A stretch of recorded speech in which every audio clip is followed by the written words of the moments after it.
dito sa Houston, Texas. At good afternoon sa ibang bansa at good morning naman dyan sa Pilipinas. Meron pong mga paulit-ulit na nagtatanong, kaklaro lang po natin. Tuwing Christmas po ay hindi po kami gumagamit ng Houston Port. Kasi po, yearly po yan. Traditional na nangyayari na nagpapadala tayo ng balikbayan box at traditional din na marami nag-import-export. Sinasadya nila yan para sa Pasko. Yung mga importer-exporter ay kinukuha nila yung opportunity na yan na kumita ng malaki kasi maraming mamimili. At tulad naman sa atin sa Pilipinas, pagdating ng Pasko, marami namimili, pang regalo, mga ganyan, panghanda. Sinasadya nila yan. So, hindi natin maiiwasan yan na taon-taon ay ganyan. Kasi po, ang mga seaport, hindi naman lang nila pwedeng damihan ng seaport nila kung kaya pa naman nila. Kaya, hinahayaan lang nila na mahaba ang pila. Tapos, yung proseso, yung sabi nila, agahan nyo na lang. Hindi rin sila nagdadagdag ng sobrang tao. Magbabawas sila pero hindi sila nagdadagdag.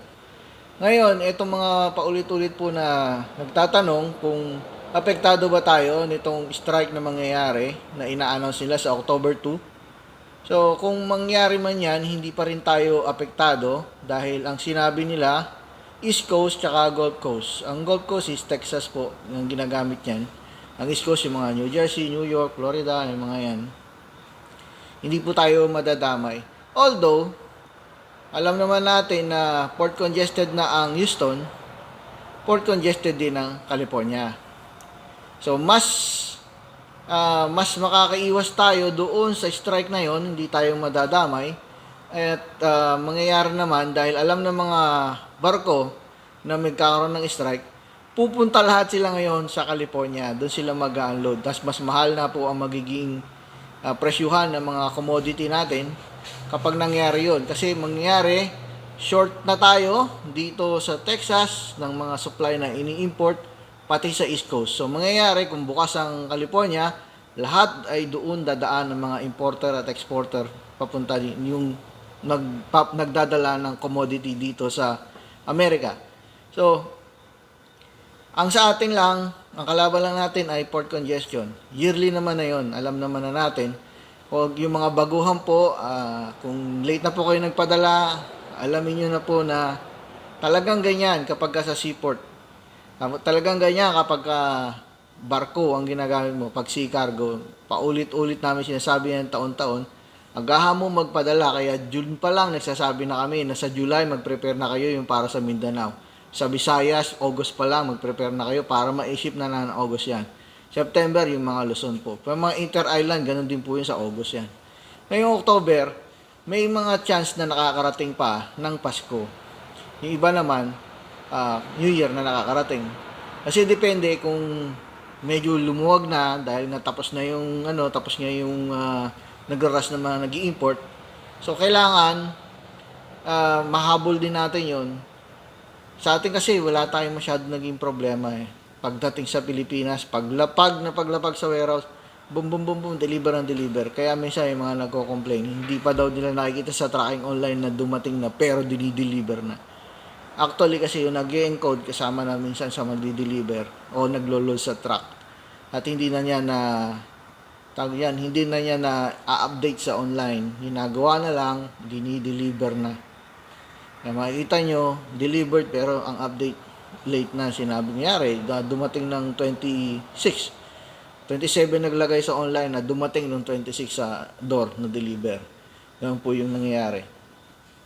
At sa mga iniisip nila na hindi mahirapan ng Amerika dito sa strike na to, isipin nyo lang po, 4.5 billion every day ang transaksyon na nangyayari sa mga seaport na ito sa sa East Coast tsaka sa Gulf Coast. 4.5 billion dollar, hindi pesos. So, kailangan aksyonan niya ng gobyerno ng Amerika. Sana magpakitang gilas kasi ang alam ko may debate sila this coming October 2. Kapag hindi niya inaksyonan yan, sigurado itatanong yan during debate. At yung mga nai-stress na mga customer, yung mga sender po, nai-stress po sila. Alam po namin yung sentimento nyo Na kunyari may customer kami na nagsasabi na nawawala daw yung gamit niya, nawawala raw yung ganitong item, pero ang nagtag ito, nag-aakusa yung naka-receive.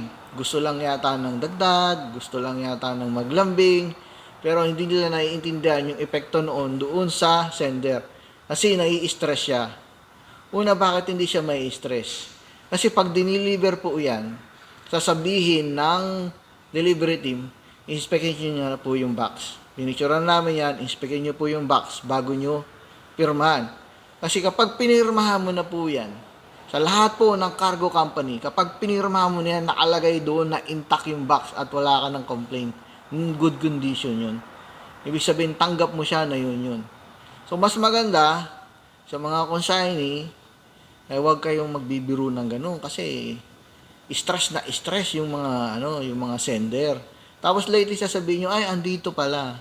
Ang laki-laki ng bagay na yun, tapos sasabihin nyo, hindi nyo makita sa loob ng box. Ibig sabihin, naglalambing lang or nagbibiro, nadagdagan pa, or humihiling pa na isa pa sa ganitong padala. Mayroon kaming hiling, ganun. Pero yung epekto ng nung sasabihin na nawawala, nanakaw, mapapalaban po kayo kasi yun nga, pag dumating yung box, dinideliver ng may picture. Ipicturean sa harapan. Pati ikaw na nag-receive consignee, pipicturean ka, madalas nakangiti ka pa, at madalas kasama ka pa na pumipirma. Ibig sabihin, hindi ka lang pumirma na tinanggap mo, mirma ka pa na masaya ka, na may proof sila na nandoon ka, tinanggap mo talaga. So, wag magbibiro. Kasi, alam ng sender na ganun yung nangyayari na, may proof kami nun. Tapos dito, mayroong may picture yan. Pag pinikap yan, may picture yan. Tapos i-deliver sa bahay nyo, may picture ulit. O, ang lusot mo, mahihirapan kang makalusot na kapag nanakawan yung box. Kasi, yung tape na ginagamit natin, dito lang yan sa US, hindi yan sa Pilipinas. At yung picture niyan, meron yan yung sender. Kaya yung sender mismo, nag-iimbestiga siya anong itsura ng box kung dumating. Kasi may picture siya nun. Hindi kami katulad ng ibang company na ayaw picturean yung box. Pinipicturean namin yung box. May mangyari man na hindi namin mapicturean, siguro yung araw na pinick up yun, loading na.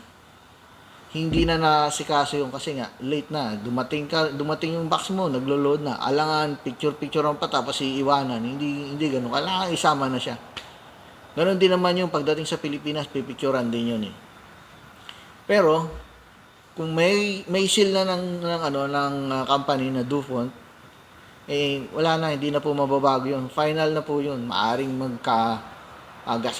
gas, makupi-kupi ng konti yung box mo. Pero walang gagalaw niyang tape na yan. Kasi oriented na sila dyan. Hindi mo pwedeng galawin yan kasi security seal tape yan. At wala niyan sa kanila sa Pilipinas. Yung isang consignee na ibigan ko na matagal na siya nagpapadala, minsan mas mahal pa yung mga pinadadala niya sa declared niya. Mga electronics. Nabiro yata siya o namalikmata lang sila. Ramdam ko yung stress niya. Pati sa bahay niya, kinakalkal niya kung talaga bang na-load niya sa box niya. Ingat po tayo kay mga consignee, ingat po tayo sa ganun. Kasi yung mga ini-stress nyo, stress na yan sa trabaho dito sa Amerika. Pagod na yan sila. Tapos binibiro nyo pa ng ganyan. Halimbawa lang natin yung si Doc William, di ba? Matindi yung sakit niya ngayon, nagkaroon siya ng cancer. Kasi yung stress, talagang nakakahina ng immunity yun. Hihina yung katawan mo. Si Doc William, lang siya, biktima siya ng mga basher, nai-stress siya. Katulad lang sa kanya yung nangyari din kay FPJ eh. Kung naalala nyo si FPJ, pinanghinaan din siya, natake sa puso, namatay. Kasi dinamdam niya yung mga sinasabi ng tao, ginawa naman niya yung the best at alam niya na daya daw siya. Marami naman kasi nagsasabi na nadaya siya. Alam niya sa sarili niya na gusto siya ng mga tao kasi Luzon, Visayas, Mindanao, tinatanggap siya. Lalo na doon sa Muslim area ng Mindanao, tanggap talaga siya doon. Ito naman si Doc Willie Ong, wala naman siya ginagawa, nagbibideo lang siya, gumagawa siya ng mga vlog niya about health. Eh may mga pumapasok pa rin na kalokohan na sinasabi ko, kaya ka natalo sa ganito ganito. Actually, breakthrough nga kung sakaling siya ang nanalo eh. Ibig sabihin, hindi na politician yung mga umuupo. Yung politician, naging ano eh, masakit man sabihin, may mga kaibigan ng politician, may mga sinusuportahan tayo. Eh, ano na yan eh, tradisyon na ng pagiging leader ng diskarte, siraan dito, siraan doon, para makaupo. Pero kapag ang nakaupo na eh, galing sa mga medical or scientist, by facts sila gumawa. Kunyari, ang doktor na to, gusto niya ganito, pagandahin yung medical system natin, yung health system sa Pilipinas. Makikita mo kasi may presyo yun eh. Yung mga equipment nila may presyo. Gusto, kung kunyari, kung nanalo naman, eh, mga mahilig sa scientist. Kunyari, si Elon Musk. Gusto niya, digitalize. Paano ka makakakorap kung sila yung nakaupo? Paano mo magagawaan ng paraan na mangkupit kung sila yung nakaupo? Kasi, yung sinabi mo na budget, mali sa Pilipinas kasi, post-audit ang ginagawa eh. Dapat pre-audit meron na yun. Kunyari, bibili ka ng gagawa ka ng bahay ng mga mahihirap. Kada hollow blocks, kung 20 pesos isa, dapat 20 pesos lang ibibigay mo. Halimbawang 20 yung bibili mo na hollow blocks, magpapasobra sila ng 5 na mababasag. So, yun lang yung dadagdag nun. Doon sila pwedeng magkakorap. Pero, pagkatapos ng construction, dahil na may pre-auditing, makukuha mo yung presyo. Pagkatapos ng construction, makikita ngayon kung ano na gamit, ano na nabasag. So, may may post-auditing na. So, mahirap mag-corrupt kasi by data. Tsaka yung mga scientists na yan, kung sila, yung magiging leader, sila yung may mga views na mga kakaiba. Yung sasagasaan lahat nila para lang matupad yung gusto nila na technology. Kunyari, katulad ng may dumadaan, may truck kasi dito. Pag kunyari, nakaupo ay scientist, eh, gusto niya yung mga sasakyan na hindi maingay. Gusto niya sasakyan na lumilipad. Gusto niya magkaroon na ng airway. Hindi lang highway, merong airway. Kasi daanan ng mga sasakyan na lumilipad. Magagawa nila yun eh. Kasi hindi sila titingin doon sa mga political friend na katulad ng mga sumusuporta sa mga oil company, mga ganyan, mga tycoon leader. Hindi mo mas maganda silang sila makapaupo nga eh. Pero siguro mga 30, mga mga 30-30 pa, mga 30-10, ganyan pa. Siguro nitong 20s, walang mangyayari yan. 2024, 2030, hindi mangyayari. Kahit nga alam na natin na nagkaroon ng kakaiba na yung climate natin, may climate control na. Sinasabi pa ng iba, political daw eh. Pero kita mo naman ngayon, sasabihin lang ulan o kaya mahinang bagyo, pero may tornado bigla. At hindi na-announce yun. Na-announce na kapag nandyan na, parang klase na may bagyo. Kung kailan may bagyo, nasa eskwelahan ka na, saka ka pa uuwiin. Ganoon yung nangyayari.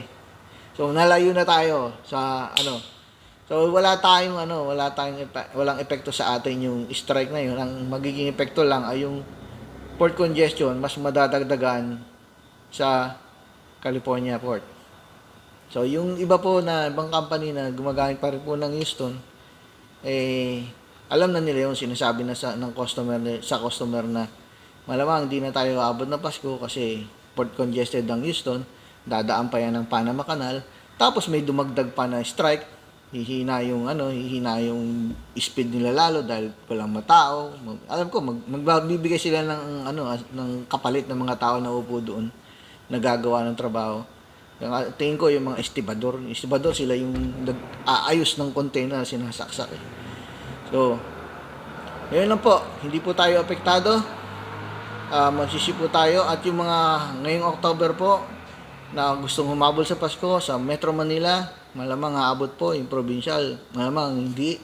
Pero itatry natin yung the best natin. Pag dumating na po yung container, di-deliver na po kaagad. Hindi na po maghihintay na matagal. Taka may dagdag po na tao every Christmas. Yun lang po mga probinsya, baka hindi. Pero itatry natin yung the best natin. Salamat po sa pakikinig at panonood. Sana po ay may natutunan at naintindihan. Si Dupont po ito, ng Dupont Balikbayan Box dito sa Houston. Magandang gabi, magandang umaga sa Pilipinas at magandang hapon naman sa ibang bansa. Dupont Balikbayan Box.